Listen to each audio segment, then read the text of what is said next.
When I bet, I like getting something back, even if I lose. That's why I bet with Fanatic Sportsbook. When I place a bet with them, I earn fan cash, win or lose. I can flip fan cash into bonus bets or use it for new team apparel on Fanatics.com. Download the Fanatic Sportsbook app and let the fan cash flow. Gambling problem? Call 1-800-GAMBLER. Connecticut residents call 888-789-7777. Massachusetts residents call 800-327-5050. New York residents call 877-8-HOPE-NY. Maryland residents visit mdgamblinghelp.org.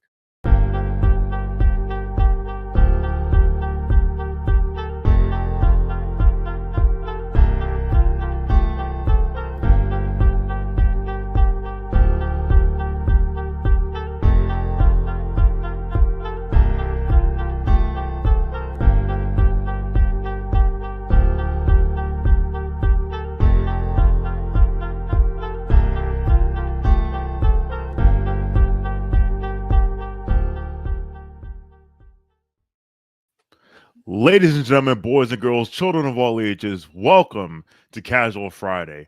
I am not Jeff J. I am Shawn for W. Jeff J is out on assignment. He's holding it down out in Vegas for WrestleMania, so shout out to him. But have no fear, because I have brought back my original partner in crime for KFS Study Hall and one half of the greatest Knicks Film School Summer League post-game live stream in history, and that is Kris Persianen. Kris, welcome to Casual Friday. How are you doing? Shawn, thank you, man. I loved when you texted me today, asking to hop on. I said I was definitely his first choice for this show, but I did, I was honored, and I'm just messing with you, and it's a great opportunity to be here and talk with all of our wonderful viewers and listeners who I hope are checking us out, whether on Twitter, on YouTube. If you can hear the sound of my voice, whether or not you can see my face, I appreciate you, whether you're listening after or right now, or you're listening in advance because you're a time traveler. Welcome. And if you're a time traveler, let me know how this series goes, because I'll sound a whole lot smarter for the rest of the show. And if you're a time traveler, you know how the series goes, let us know, because then we can make some bets on Fanatic Sportsbook, which is the sponsor for today's Casual Friday show.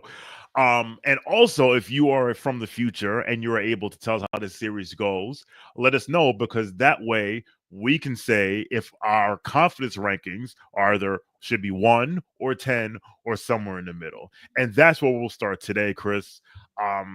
As you said, there's a lot of scuttlebutt on the timeline, a lot of chatter on the timeline. How good is this Knicks team? Are they going to struggle with the Pistons? The Pistons have nothing to fear, yada, yada, yada. And the Pistons are this year's, to me, they're this year's hipster team. That young team that takes a bit of a leap with a young player who scores a lot of points and does well. And then everyone starts twisting themselves into knots and pretzels, trying to figure out how we can get this team, this young team led by a young star, to go as far in the playoffs as possible. And here we are. We've heard things that Kay Cunningham will be the best player in the series. We've heard things that the Knicks are not ready for a fight. The Pistons are going to be physical. It's going to be they're going to invoke the bad boy ethos of Piston teams of the past.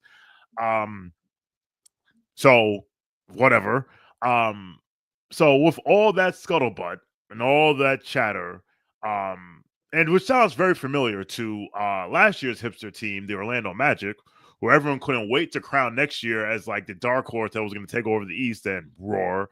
But Kris, on a scale of 1 to 10, what is your level of confidence in this series? What's your level as a Knicks fan? What's your level of confidence in this series? If I were a Knicks fan going into this series, I would be definitely trepidatious. I can understand why the fan base, I see a lot of hesitancy from the fan base to fully confidently back this team. Like, you're not seeing a lot of like the, Knicks in 4, Knicks in 5, whatever from the fans. But I have noticed fans thinking ultimately that the Knicks will likely win the series. I think it's a small group that thinks the Pistons will win it. Me personally, my prognostication would be that the Knicks will win the series. I would say my level of confidence in the Knicks winning the series. This is from a fan perspective, if I were a fan, or is this just my level of?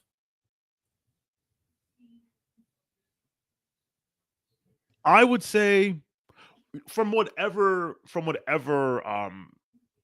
perspective you want, whether Kris Persianen, the aspiring future journalist of the New York Times, Kris Persianen, the Knicks fan, Kris Persianen, KFS, lifer, whatever perspective you want. I would say I think my level personally of confidence in the Knicks to win this series against the Detroit Pistons would be around the same grade. Nah, actually, it'd be better. I think the Knicks' chances to win this series don't accurately reflect how good or bad I thought their season was. I think they have very good chances to win this series. A big reason for that is, as NBA enjoyers and fans, we fall in love with teams all the time that have a young burgeoning star, because it kind of feels a little bit like it's like a reverse limbo. It's like, how high can you go? Like, am I about to correctly predict this guy's breakout season? Well, for him to really have a breakout season and really make All NBA next year, he's got to make the Eastern Conference Finals like Trey and Halliburton have in the couple of years past. So, yeah. The Pistons, like, I think people get a little too into Cade, not because he doesn't deserve it with his play, but because the NBA playoffs are about your 1 through 8. And they're very much about your 1, and they're about your 2 a little bit, and then they're about your 3 to 8 probably as much as they are about your 2 and your coach, but they are factors. And the Detroit Pistons, and this is why I don't like Cade Cunningham for most improved this season. It kind of ties into this. I think he was just about this good at the end of last year. I don't think he was as good. I think he is better right now than he was at the end of last year. But to me, this feels like the Tyrese Maxey most improved player, where they were doing it the season before. You just weren't watching and no one blames you, but also, come on, you can't pretend it didn't happen. We know Cade had a real team around him for the first time this year, and look what happened. He made an all-star team for the first time. So I'm going to give the Knicks an 8.4. I'm going to give the Knicks an 8.4 out of 10 with regard to my confidence level in them to win the series. There's a very small 16%, I think is fair, part of me that is at all doubtful, but you didn't say the chance that the Knicks will win the series. You said to rank my confidence. So I'm going to say I'm 84% confident, 16% doubtful. Maybe that's 12% doubtful, 4% the Pistons win. But there's your total there. So funny, Andrew had posted this question in the KFS faculty chat, and I originally answered 11. And Andrew had said he's at a 5 out of 10.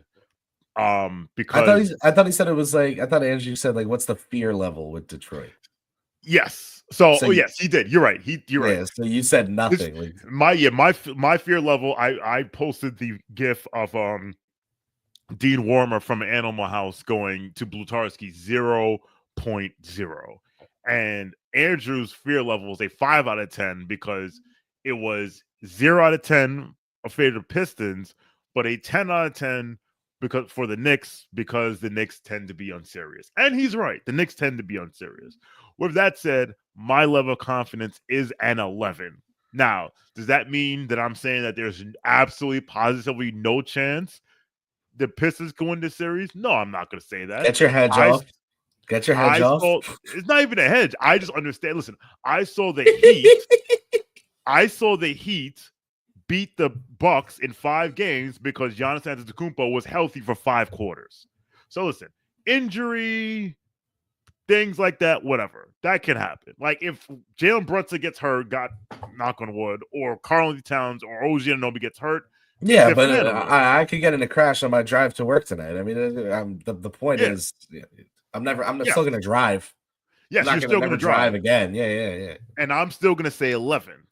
That's what I'm saying. Yeah. Cut the. That's my level of confidence in this series. I just want people to realize that, like, I'm not saying that they have no chance. What I'm saying is my level of confidence in the Knicks taking care of business is an 11.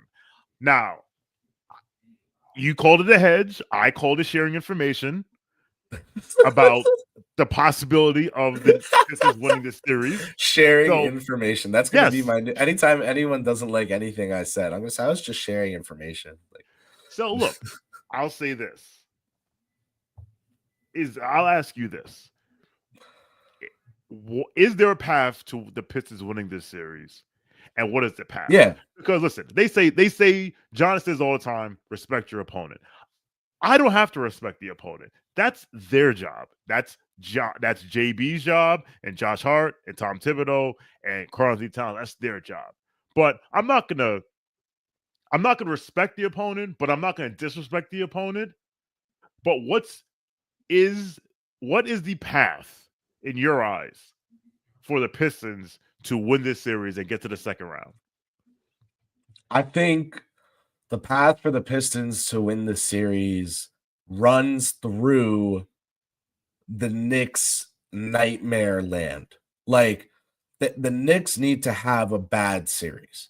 And the way that can manifest itself is if there are problems between the talent, on the court, say Bridges or Towns or Anunoby or Payne or some Brunson, someone, right? Someone decides, hey, time to put everything aside. We've got to just lock in here. And then people still don't really then maybe that first player will get upset. Maybe they'll stop passing. Maybe you need the Knicks to beat themselves. You need the Knicks to beat themselves and not play a brand of basketball that is conducive to winning. Shawn, if I had to ask you right now to play Vegas and set a line for Karl-Anthony Towns pick and pop 3-point attempts off of Jalen Brunson. So it has to be Jalen Brunson, but Cat pick and pop 3-point attempts. I believe since Brunson's return, I think was the stat I saw. Mm-hmm. Do you want? Oh yeah, here it is. So Shaq's NBA, he's really good. Yes, and yes. he wrote an article. Cat recorded his lowest 3-point rate in the last 7 seasons. Since January 1st, Cat has attempted X threes out of a Brunson Cat pick and pop. How many do you think that is? All right. He took 338 threes this year. How many came from a Brunson pick and pop in the new year? He took 338 threes in the whole season. Or the whole season. Okay. All right. He took 338 all season. Okay. Since January 1, so that is 3.5 months, but JB missed a month, so that's really 2.5 months. Cat's thumb. He had his thumb. I will say, so let's call that 60 days, 30 games. I'm gonna say 30. I will set the line at 20. I will set the line at 30 and a half. All right, so whoever out there was thinking they're going to take the alternate under, just cashed out. It's 9. Oh, God. You want to know how many since the end of January? 1. 3. It's 3. So if the Knicks keep playing that style of basketball, if they're playing the style of basketball where Jalen Brunson comes in, gets the ball on the left wing, drives in, not rides the wave because that's a transition thing, but just cuts basically from the left wing to the right elbow to get into his mid-range game, playing off of 2 feet. And he looks behind him to give it to an open Karl-Anthony Towns at the top of the key. But Karl-Anthony Towns is 2.5 feet behind him, like he usually is, instead of being at the top of the key, because he does this thing where he just kind of follows Brunson into the paint. I'm not sure if he's looking for a tip slam for an offensive rebound to be aggressive on the glass. I don't know what he's looking for. And if I was able to ask him at any point in the games I covered, I would have taken the opportunity. But I don't know what he's looking for there, but it's not leading to points for the Knicks. And I think that's supposed to be the goal, is when you have Towns on the floor, how can you optimize him offensively? Well, he took the fewest threes he has since the 2019 season per game, something like that. Like, it's just it's a bit crazy to me. And like Shaq said, it's the lowest 3-point rate in 7 years because he played a lot of minutes, whatever. My point is the Knicks have to beat themselves, and it starts there. Then, if the Knicks do beat themselves, the Pistons have to play not a perfect series, but 3 perfect games, because it's a little bit like the NFL to me when you get into this territory where when there's a clear talent disparity, you've got the Bills going up against the Panthers. Sorry, Colin Loring of the Stricklands, big Panthers fan, and I often crap on them because I'm a Giants fan. So I take boulders and I roll them from atop my glass castle.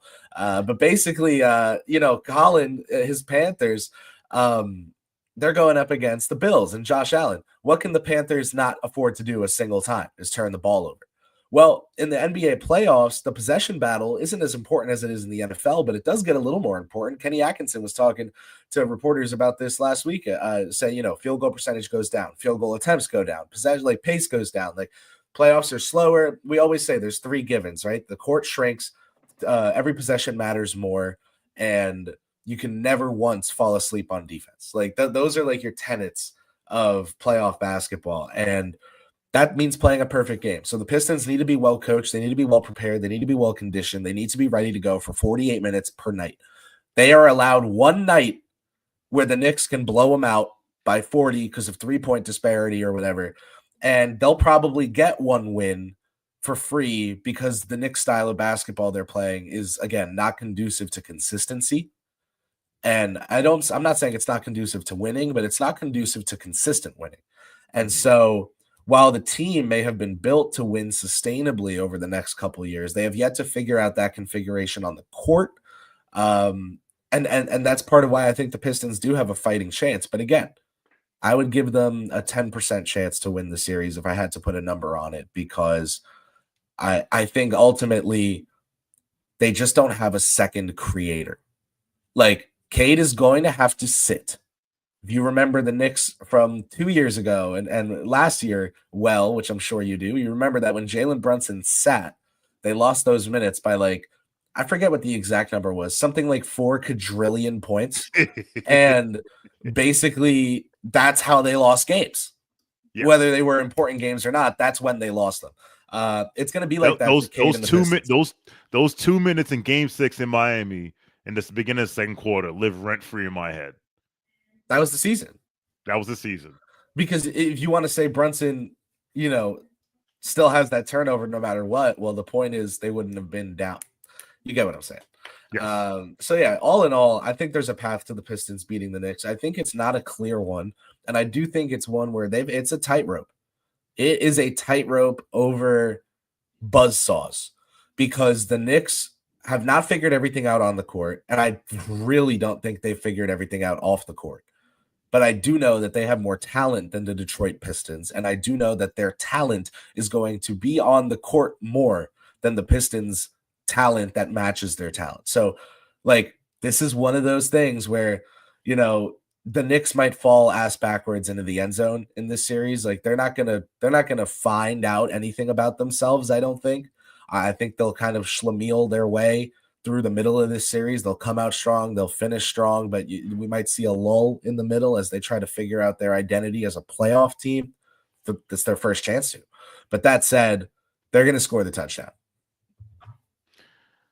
You brought up a very good point talking about Kay Cunningham and the Knicks can't afford to lose in non-Cade minutes. I looked it up. Cade Cunningham averaged 35 minutes a game. So which means now, will that go up in the playoffs? I'm going to assume so. Let's say it goes up to 38. Let's say it's 38 to start. I'm sure if they're in an elimination game, he might play 45, 46, 47, whatever. But let's be conservative and say he plays 38 minutes a game. Those 10 minutes the Knicks have to win those 10 minutes. They have to. They absolutely have to. Because if they don't, you are cutting off your nose to spite your face. I think it hit the nail on the head. The Knicks have to lose this series. They have to give it away. They have to decide that they don't want it. And how did they do that? Let's see. Not taking Karl Anthony Towns, not taking open threes and pick and pops. The Knicks not running enough pick and pop not running enough pick and roll against Cade and Orasar and Jalen and Jalen Duren. If Josh Hart wants to not do Josh Hart things and not shoot, if OG isn't necessarily put in the best position to succeed, if Mikal Bridges can't navigate screens, if we see a lot of Precious Achua, those are the things that the Knicks have to hand this series to the Pistons. And even then, the Pistons may not be able to take it because, like I said, one, they're going to need Cade to go off. There is no world in which the Pistons win this series where Cade is putting up slightly above pedestrian numbers. That's number one. Number two, they need their second best. They need someone to increase their scoring output. Last year, Joel Embiid on 1 foot and 1 leg scored 33 points a game. Their number 2 guy, Tyrese Maxey, scored 29.8, so call it 30. And that team, if Mitchell Robinson does not foul Tyrese Maxey on a 3, that series is over in 5 games, and that team is better than this one. So I look at the Pistons, I say, okay, who's going to be the second guy to step up for them? And then I look at their stats, and I see, well, their second leading scorer was Jaden Ivey, who has not played since January 1st. Their third leading scorer is Malik Beasley, who, I'm sorry, I don't think Malik Beasley is not really creating his own shot. So someone has to step up. Asar Thompson has to hit threes. I know the Knicks are going to leave him open. He shot 22% last year. And the other thing is the Knicks have to decide not to match the intensity that the Pistons will display from minute 1. And I want to say intensity, that doesn't mean they should want to fight or get into shoving matches or get into the hold me back, little skirmishes, but they're going Send PJ out there. Get PJ out there. First quarter minutes. You know what they're for. Game 1 at home. Set the tone.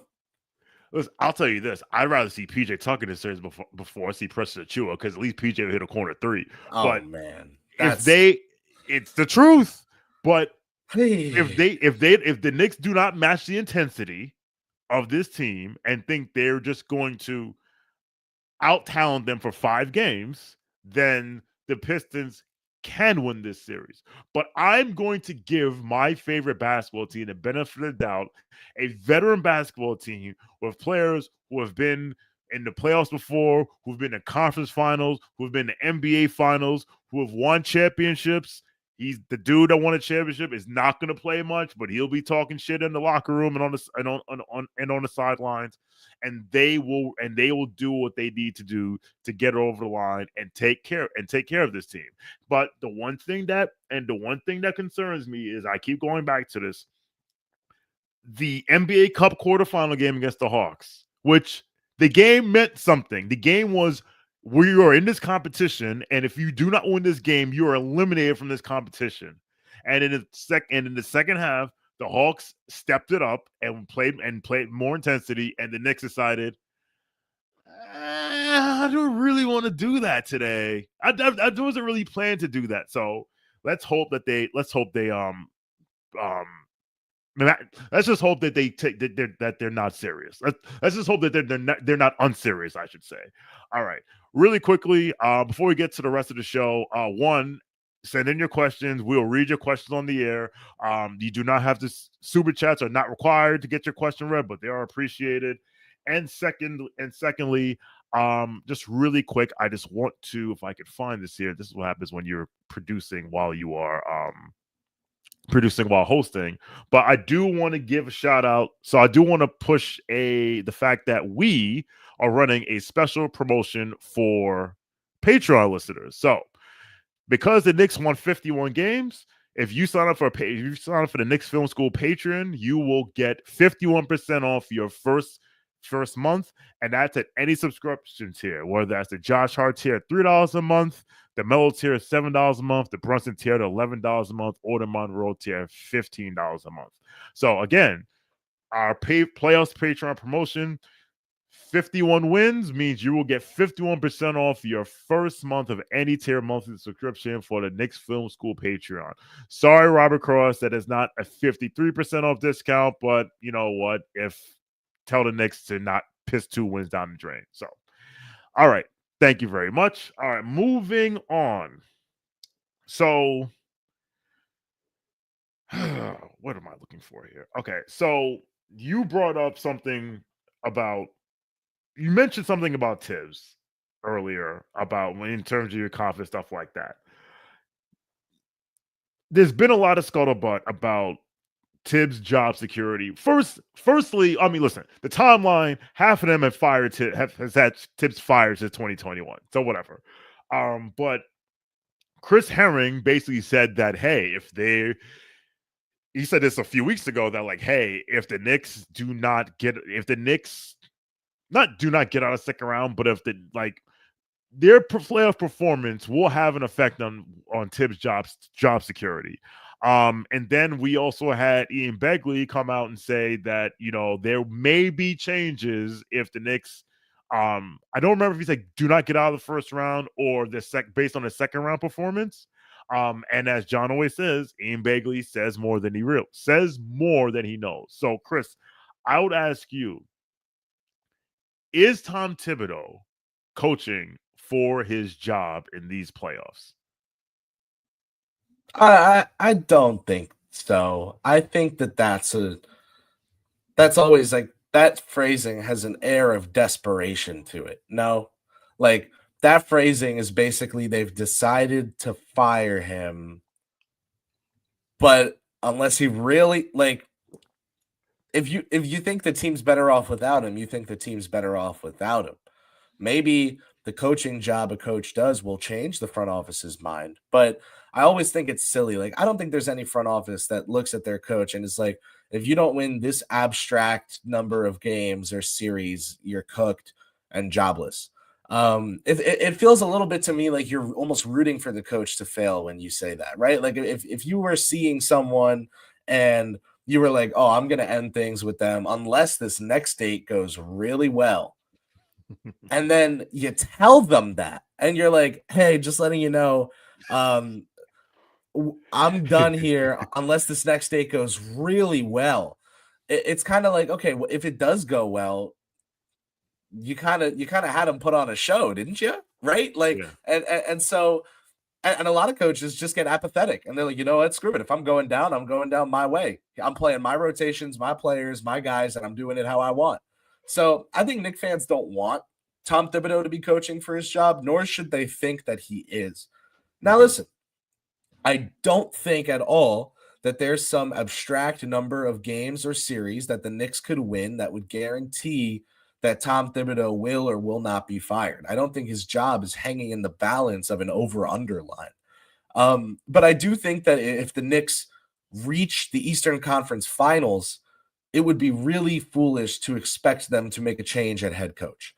I do think if the Knicks are eliminated in the first round by the Detroit Pistons in a 4-0 or 4-1, maybe even 4-2 fashion, I think it would be just as foolish to expect that the Knicks won't look into making a change at head coach. So if they go to the second round against Boston and they get swept off the floor 4-0, then yeah, maybe. But again, if I go out tonight on my drive to work after this and I drive into a tree, then maybe I won't have a driver's license. Like, we can sit here doing this all day. It's ridiculous to me. I think that the fact of the matter is this: if they make it to the Eastern Conference Finals in the first year with this roster, which everyone has so many problems with, despite winning 51 games, and you want them to fire the coach, that's odd.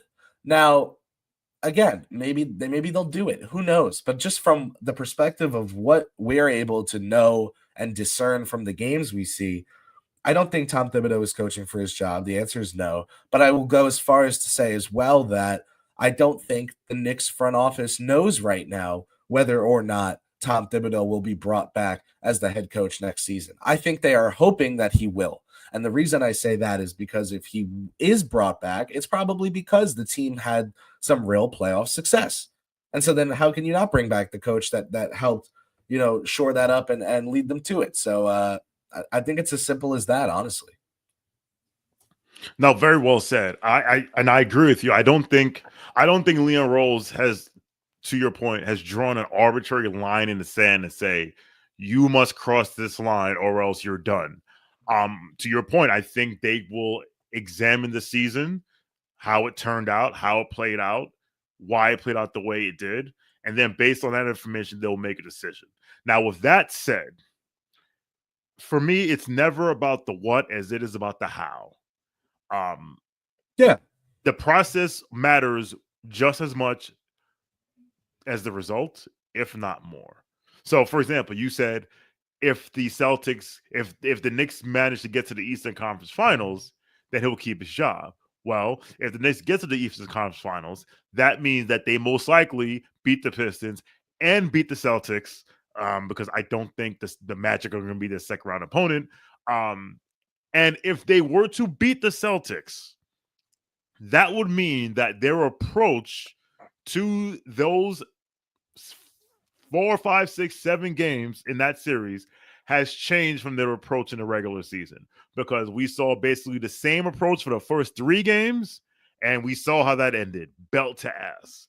And then in the 4th game, we saw changes to the approach, and listen, if the Knicks foul up 3 with 9 seconds left, maybe they get the win. So, because I have come around that I don't believe that Tibbs is maximizing the roster, has maximized this roster this season. And if he continues to not maximize the roster and that leads to a playoff exit, then at the very least, there has to be some playoff exit against. If they lose to the Pistons, drive him back to New Britain, Connecticut, because the only way they lose to the Pistons is if Detroit figures something out and they exploit something and Tibbs just stays with it. Like, he sees whether it's because honestly, I don't think the Knicks are going to be unserious for the whole series. Maybe I'm giving the players too much credit, but if they're just tactical changes that are being made and they're not and Tibbs is not adjusting to it because, for example, he's enamored of size, then he's no, they cannot lose to the Pistons. They cannot lose. They have the talent to beat the Pistons, right? If they lose to Boston and it looks like the first 3 games of the series where you are running Josh Hart, Precious Achiuwa dribble handoff to the top of the key, when you're playing Precious Achiuwa, yes, minutes where Boston has told you, they have told you and shown you with their actions why Precious Achiuwa should never play a minute against them, right? If they are running, if they decide not to game the math and be like, listen, against Boston, we have to take more threes. If they just let Karl-Anthony Towns on a pick and pop just wander 2 feet below the 3-point line, if those things are happening, if that's why they lose, then Leon has to ask themselves, at the very least, there's a conversation this summer, and it's like, Tom, you played this team 9 times, and you won once. And you did the same thing for 8 of them. Why? And you have to make him answer that. And if he can't answer that, or if he tells you things like, I'm size and it's you can go. Get out of here. That's it. That's it. So is he coaching for his job in the sense that, again, Leon is not saying, is Leon saying they got to do this or he's done? No. But he can't, put it this way. But you could say this of every. My coach was. You could put this anyway. That wasn't English. My point was you could put this on any coach in any way. You could say this of any coach ever. You could say, "Oh well, if the team wins, but the coach does it in this way, or if they lose, but yeah."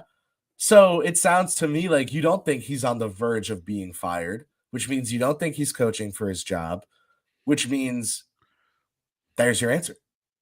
So let me ask you this. I think I know the answer to this, but I'll ask you this. Is there a non-zero chance that Tom Thibodeau is the coach of the New York Knicks next season? Yes. Okay. Would you have said that going into last year's playoffs? That he would make it to Like 25, 26? Like going into last year's playoffs, going like the day before game one against the Sixers, if someone said, is there a non-zero chance Tom Thibodeau is coaching for his job, what would you have said? Oh, coaching for his job last year going into the Sixers? Is there a non-zero chance that Tom Thibodeau will be coach of the Knicks in 24-25 based on, or just, is there a non-zero chance he'll be the coach of the Knicks next year? I would have said going into the Philly series, definitely not. Do you mean to say non-zero chance that he's fired? Yes, a non-zero chance that the Knicks made a coaching change in the offseason. Oh, okay. That makes a lot more sense because I think, like, yeah, for sure, there's a non-zero chance that he's back. There was a great chance he was back. I would have said going into the Philly series that there was a non-zero chance that they moved on from Thibodeau after the playoffs, but I would have told you non-zero was probably the right way to describe it, or the most gracious way to describe it. It was minuscule. Looking at this season, if you want to say, okay, they assembled a new team, the coach and the starting lineup were both bad or not what they were supposed to be, they need to change one of them. I think it's more likely that you see, and again, I'd like to preface this by saying I despise so wholeheartedly that this is the discourse ahead of the playoff series against Detroit. So thank you, Shawn. But I will say this. I think there is a greater chance that the starting lineup for the Knicks next season is Brunson, Bridges, Anunoby, Towns, Kessler, and that Thibodeau is the coach. I think that has a better chance of happening than I think the Knicks making a change to the starting lineup and getting a new coach, or the Knicks starting the exact same five but with a different coach has to happen. Like, they're going to make a change. It's either going to be the coach with the same lineup, or it's going to be the coach and he's going to want a different lineup, and then they're also going to not let him play it. So what's the point? You know what I mean? Like, yeah, I would say there's a better chance that the Knicks bring in a starting center next season who they can rely on to play a full year. Then there is that they trade a starter or fire Thibodeau for some like retread hire. Like, I think, yeah. No, that makes sense. Apparently this discussion about Tibbs's job security has not it has not been well received by one of our viewers, and we have a super chat from Bob. Bob, thank you for your generous contribution. Coaches got fired before the season ended, only a year together, but 4 to 5 years playoffs. Knicks culture grew because of Tibbs, but gets hated. Bob, what I would say in that response to that is, yes, 4 to 5. I appreciate the Knicks have made the playoffs for the last 5 years after making the playoffs 4 times in 20 in the first 20 years of this decade of this century. But at some point, like, if the Knicks got to the playoffs 12 out of the next 15 years, but they never got past the second round, would you say, oh, well, he gets us in the playoffs? You know, at some point, you do want more. At some point, you want to win the championship. The goal isn't just to get to the second round, as the famous phrase is, we didn't come this far just to get this far.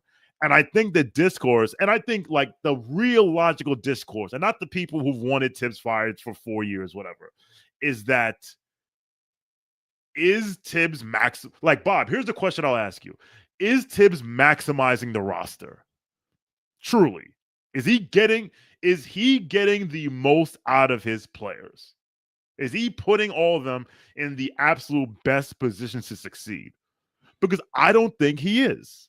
Now, that doesn't mean he's not Monty Williams, you know, good Lord, but this team has a higher ceiling.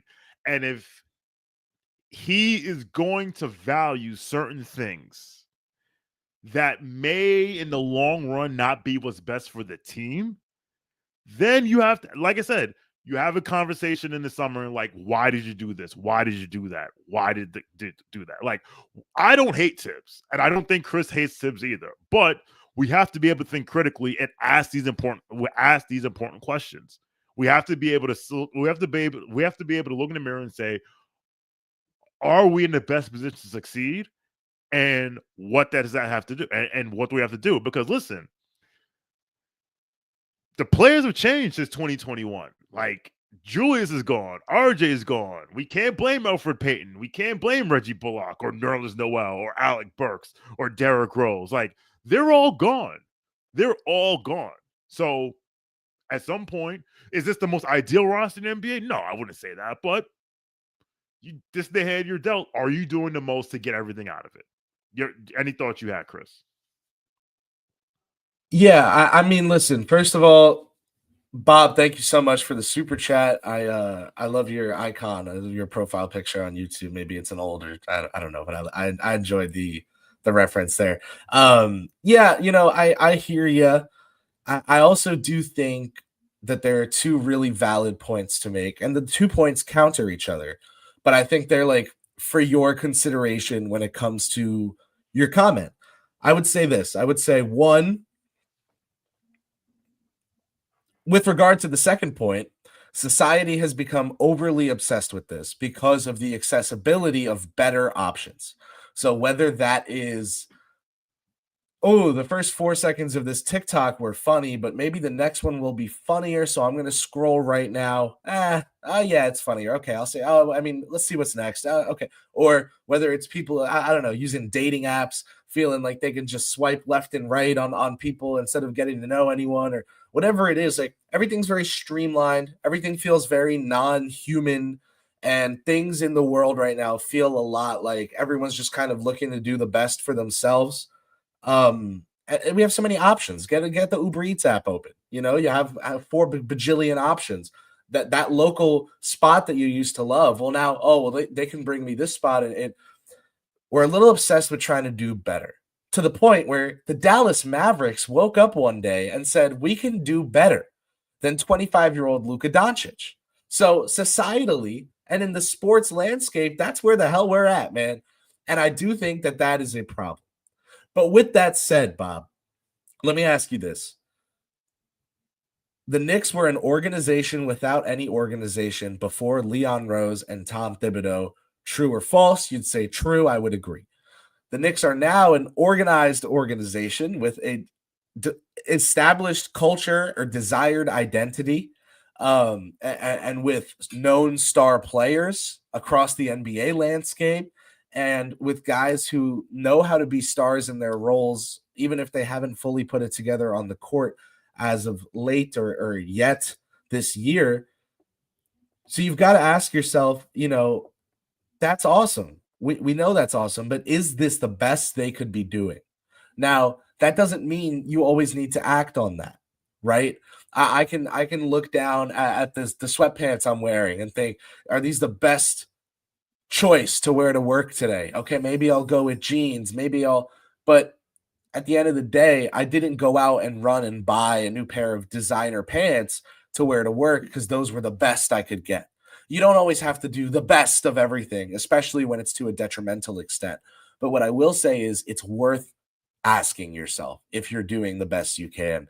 You want to do the best you can in everything, and then learn how to do better. And then your best gets better, and then you can do better going forward. But it's still your best. Is the Knicks' current approach still their best?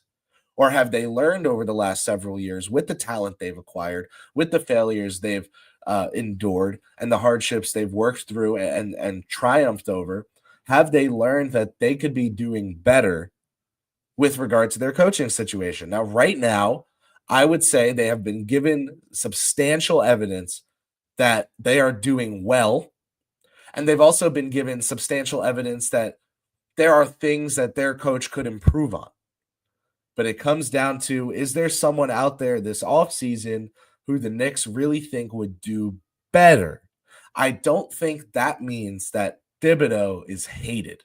Where I think that comes into play, where is it? Where I think that comes into play is when staunch defenders of Thibodeau don't like this concept of always trying to optimize profits, emotions, friendships, time. We're optimizing everything all the time now, right? People don't even use Google anymore. They ask AI to Google things for them. And I hate all of you who do that. Anyway, basically, like, I think people are upset that people are trying to optimize so much. So they push back. Well, what's wrong with Thibodeau? This and this. And in all of this, we lose the actual conversation, which is, are the Knicks doing the best they can to win basketball games now and going forward? The conversation becomes about, well, are you being fair to Tom Thibodeau? What are your credentials to criticize Tom Thibodeau? What can you say that tells me that you are someone who I should listen to when it comes to criticizing Tom Thibodeau? And the point is, well, now we're not talking about what we were supposed to be talking about at all. And that is not productive. So the answer to your question, well, it's not a question, but I think my response to your statement in short would be, I agree with you, but not really, because I don't know who actually hates Thibodeau besides like people just feeling like when they bring up their complaints about Thibodeau, they're not heard. So they need to be louder and more abrasive and more attention grabbing. That's not their fault. That's the market telling them, well, you've really got to feel strongly about this for me to listen, because we're in this hot take economy. I don't think people really hate Thibodeau. I just don't see it. I will say I think people do hate Thibodeau, but I think that may be a vocal minority. To your point, Kris, but I do think there are people who will just want to have critical discussions about the coach. Here's another one from Bob. He says, Tibbs coached a lot of good players. Look at iHeart, etc. It's when do we hold the players accountable and not have the coach as the scapegoat? Again, Bob, thank you for your contribution. Greatly appreciated. And listen, Benji says it all the time. Players have agency, right? So if it's not Tom Thibodeau's fault that Mikal Bridges doesn't want to drive to the hole, doesn't want to draw contact, doesn't want to take, which keeps his free throw numbers down. It's not Tom Thibodeau's fault that if the Knicks go down 6 with 38 seconds left, Jalen Brunson will almost immediately run down and shoot a layup instead of taking a 3 because the Knicks just like to take. That is not Tom. But whose job is it to get those messages across to those players? Maybe Thibodeau understands what the right messages should be, and he's sharing them.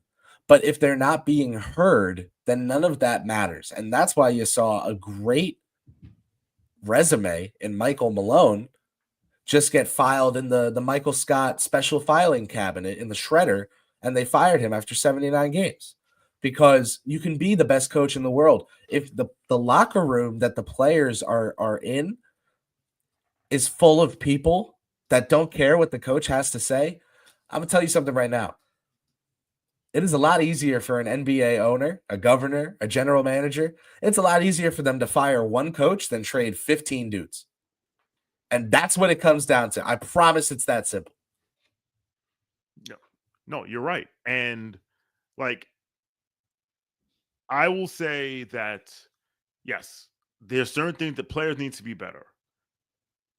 However, there are certain things that the coach does that is just unacceptable. Like, for example, and I said this earlier, the Boston Celtics have shown you that playing Precious Achiuwa against them should be a non-starter. He continues to do it. Now, and it's frustrating because this is the same man that says the game will tell you what to do. Like Preston Achiuwa does not put himself in the game. That is on you. I'll give you another example. Down the stretch of every game, our offense devolves into save us 11, which, you know what? You want to say every team in the NBA does that. They put the ball in their best player, says, tell them to make a play. Go ahead. Why does he continue? Like, if you're going to depend on your best player to make a play down the stretch of a game, why do you insist on him playing next to the player that teams willfully ignore on offense, making that player's job harder? And that player's Josh Hart. Like, that's on the coach. Josh Hart is not putting himself in the game. So yes, there are things, and I think this is what Kris is talking about. Like when it comes to the Tibbs defenders, it's whenever people they look at all the good things he's done, and he's done plenty of good things. He helped turn his franchise around, but there are things he doesn't do very well. And I think if we're just going to ignore those things because we used to be bad in 2009, so we should complain about it anymore, that is a slippery slope, because you know who's still dealing with that shit right now? The Chicago Bulls. Because they used to be good in the 90s, and now that's giving their owner the like, hey, we made the play-in. We've won 15 of our last 20. In about 10 years, in about 8 to 10 years, you're going to be able to say this for the New York Giants. I actually like the Giants. I think they'll figure it out, but I know where you're coming from. So that's it. So I'm just joking because I'm a fan. Bob, thank you for the super chat. Thank you. I like to say, I know for a fact that John Macri and Jeremy Cohen credit him. But if you want to look elsewhere in the sphere of Knick analysts on Twitter or on these online spaces, I know I'm someone, but that's not my point here. I know Schwinn at the Strickland is someone who always really consistently credits Tom Thibodeau for his ability to develop young talent and to develop NBA players. And he says it's not a coincidence that they are good after the Knicks or they get better on the Knicks. And he also criticizes Thibodeau for a lot of the things that I think the fan base is upset about. Like, I'll get back on my soapbox for 8 seconds from earlier about my whole like societal woes.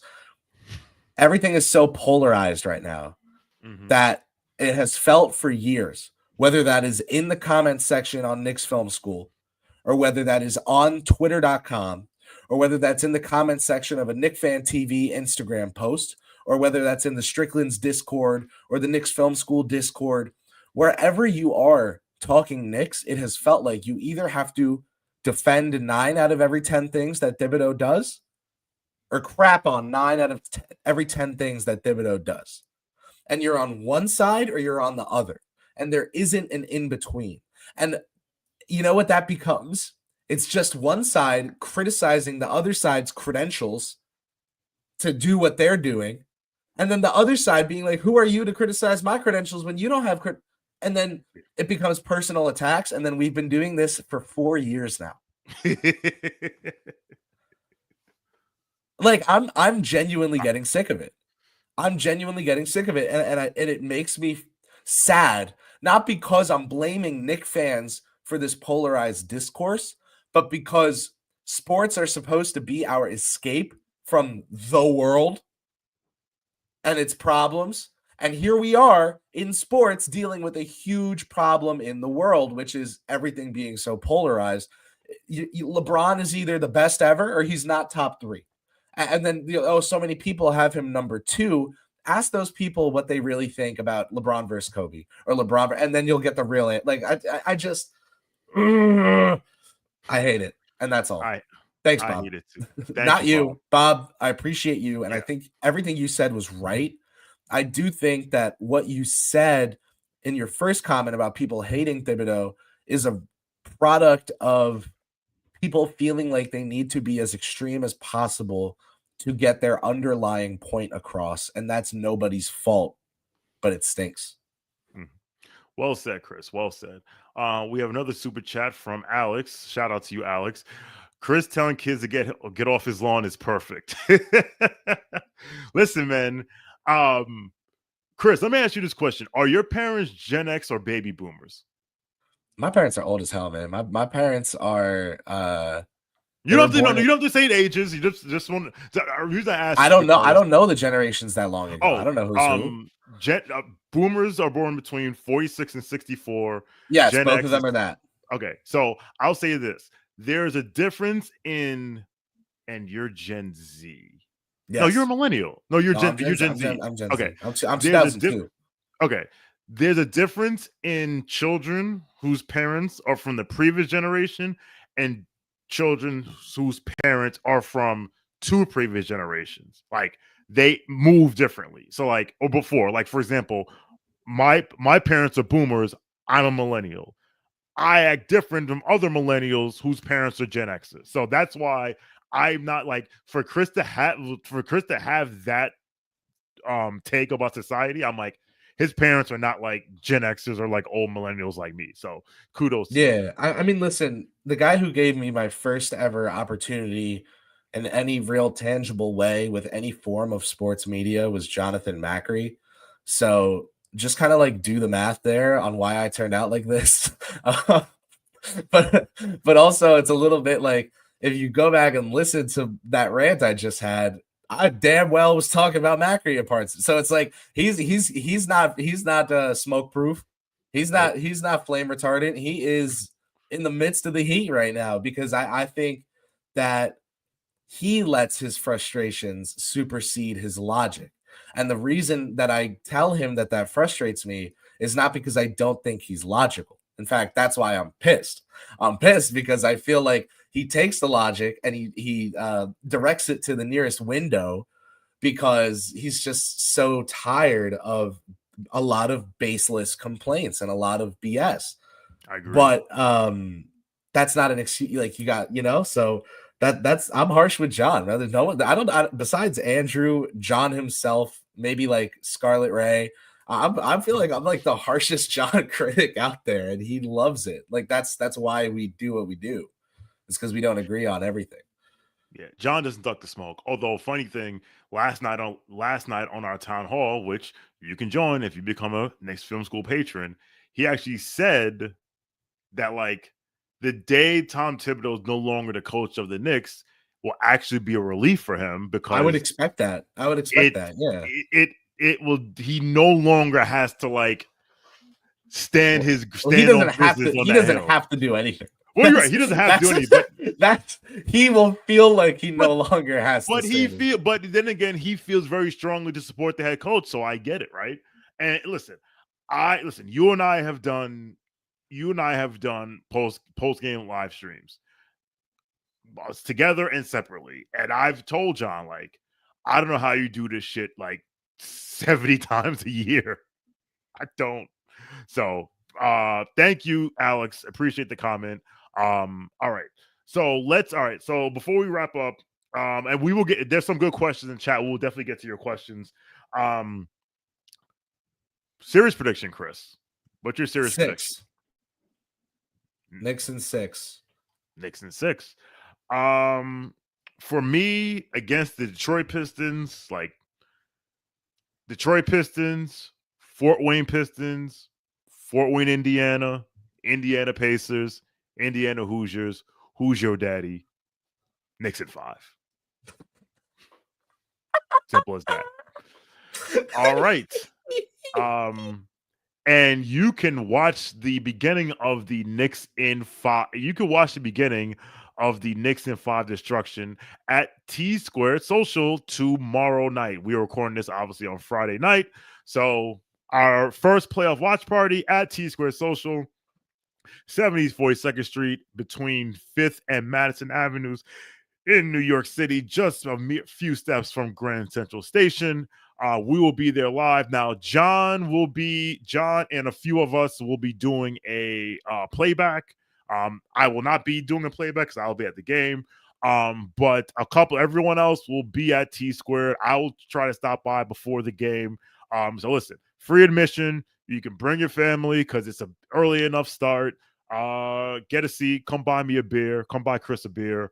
And listen, have a good. It will always be a good time. There's nothing like the Knicks in the playoffs and it's going to be 78 degrees. Shit, man. So, come on to T Square Social, 70s 42nd Street, New York City. All right. We have Davis. All right, we have some decent questions in the chat. So let's get to these questions before we get out of here. Drew P.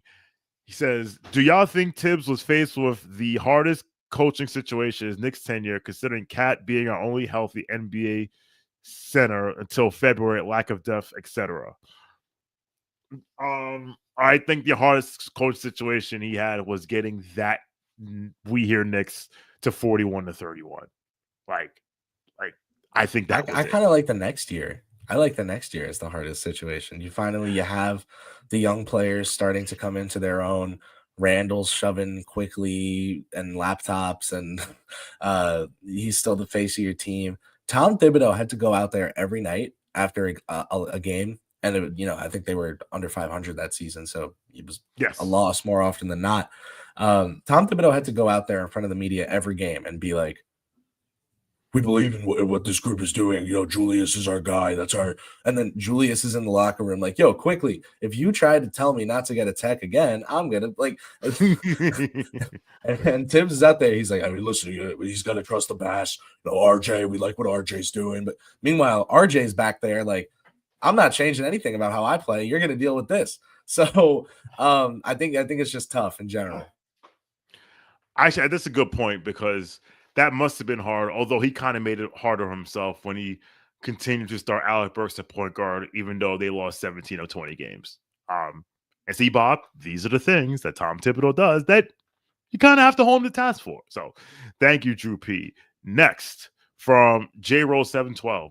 Knicks are the favorite, but the Pistons play physical. What injury do we need to avoid at all costs that could change the series? Example, if Mitch Robinson gets hurt, we still good to win. If Jalen Brunson gets hurt, we are in trouble. And I don't think that's a way to go out on a limb, Shawn. But if he gets hurt, the Knicks are in trouble. Period. End of story. Besides the obvious, honestly, if they lose Cat, like so much of the series will be based on the Knicks taking advantage of Jalen Duren and picking pops and picking rolls and picking pops. If they lose Cat, that's gonna be tough. But obviously, if they lose Jalen, they're cooked. Dude, I'm gonna do it again. If I drive over a puddle too fast in a hydroplane on my way to work, then in the Infinity Sports Network's not getting any highlights tonight. You know what I mean? Like we could do this all day, right? The injury you want to avoid at all costs that could change the series. I guess if it has to be one, you pick the team's best player, so Jalen Brunson. Okay. But that question wasn't what injury do the Knicks need to avoid the most. That question was who's the Knicks' most important player. So I guess the answer is Jalen Brunson. The Pistons do play it physically. The Knicks played more physically than the Atlanta Hawks did in 2021. Trae Young looked at that team. He said, your best player is Julius Randle. Cool. He's very good. Your second best player is Derrick Rose. That's a little strange for you, but he's still pretty decent. Your third best player is Taj Gibson. God bless, brother. And he sent them home in 5. That was that. So, like, physicality, toughness, Shawn, what do I always say about young, feisty teams? What do I always say? The unsaid descriptor of a young, feisty, tough, nasty, physical team is that they stink. It's that they stink. The Pistons don't stink, but like the worry shouldn't be that they're physical. The worry should be they're a team that is consistent. They have an identity and they're consistent. And the Knicks' inconsistency will ebb and flow, perhaps to an extent that allows the Pistons or the Tortoise to win the race in this case. You know what I mean? Like that's how I see it. See what you did asking me about imaginary injuries? You got me all worked up about tortoises and hares and whatnot. Thank you. And listen, Kris, I'm with you. We all love these young playoff teams that take the leap, and then they get to the playoffs and they're like, oh, they really found my weakness, and they're literally going to exploit it for the next 4, 5, 6, 7 games. So thank you, J Rose. Another one from J Rose. 2 more questions we get out of here. I hear if we lose in the first round, there could be shakeups. If Josh's hesitancy to shoot looks like it's costing us, could he be traded this offseason? If not, then who aside from Tibbs can be out? This front office is showing you that no one is safe, not even Jalen Brunson's friends. So could he be out this season? I don't think Josh will be out. I think you're more likely to see Josh come off the bench next season than him to be traded. But yeah, if they lose in the first round, anyone not named Jalen Brunson is on the table. Although it's kind of hard where the head coach is Jalen's godfather, and The assistant coach is Jalen's father, so it's not as easy said than done. But because there's relationships in there. But I don't know who. I think if anyone could be traded in this offseason, it's the guy from Brooklyn. But Taj Gibson's still on the. Yeah. The guy who used to play in Brooklyn. So, Kris, what say you? Damn it. I couldn't think of a joke fast enough of someone else on the Knicks roster who used to play in Brooklyn. Shamit was never there, right? So I got nothing. No. Yeah, so I kind of addressed this earlier, right? I don't. You hear if we lose in the first round, there could be shakeups. Sure, right? Like, I just said it. So that's something. If Josh's hesitancy to shoot looks like it's costing us, I think the Knicks will tell a guy that, how do I put it? If Josh's hesitancy to shoot looks like it's costing us, could he be traded this offseason? This is like having been on like 8, 9, maybe 10 dates with someone and telling them, if you don't change this fundamental part of your personality, things are not going to work.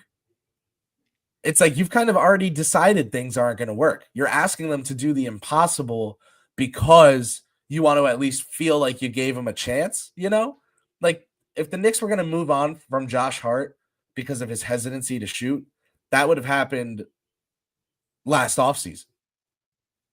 Like, maybe they would have traded him for Bridges and given up 1 or 2 fewer first-round draft selections.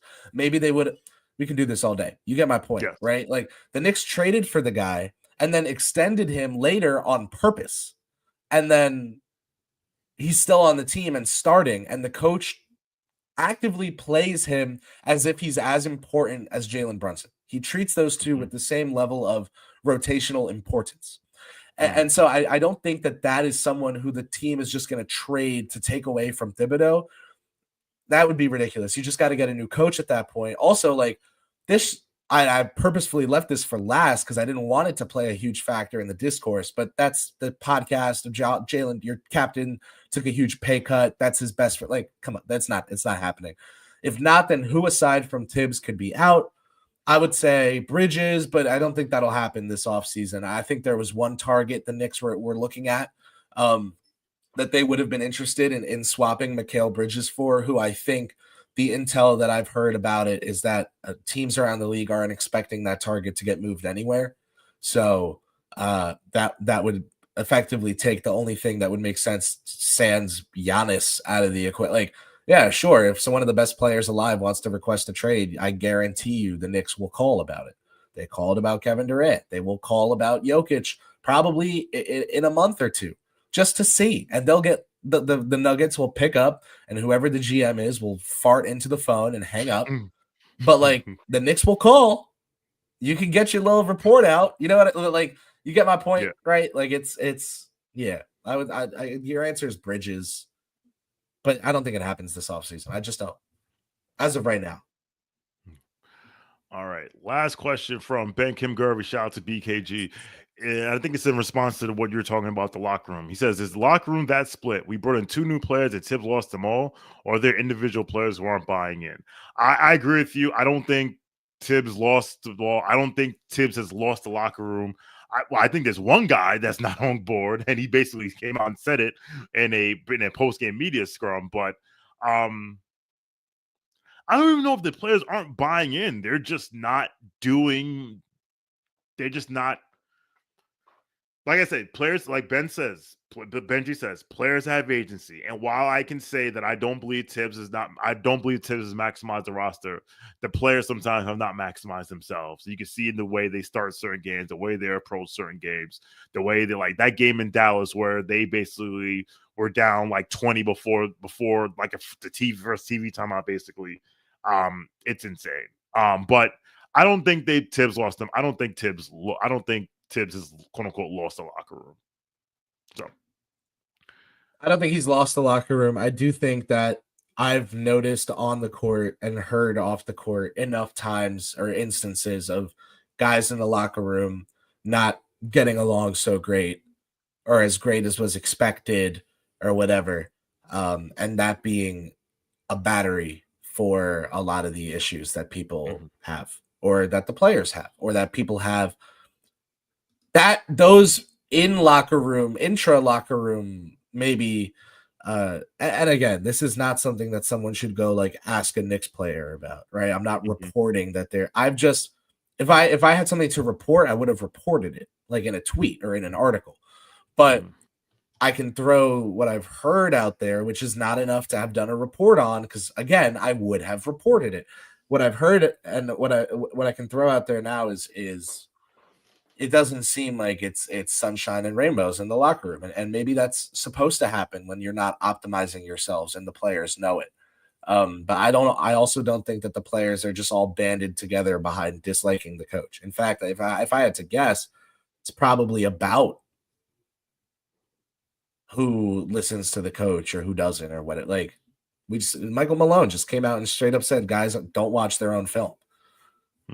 Like, these things happen. This isn't some unique to Tom Thibodeau problem that people who wanted the Knicks to hire Will Hardy in 2019 can now come out and be like, I always said, this happens. And sometimes a coach is great and they wear out their welcome.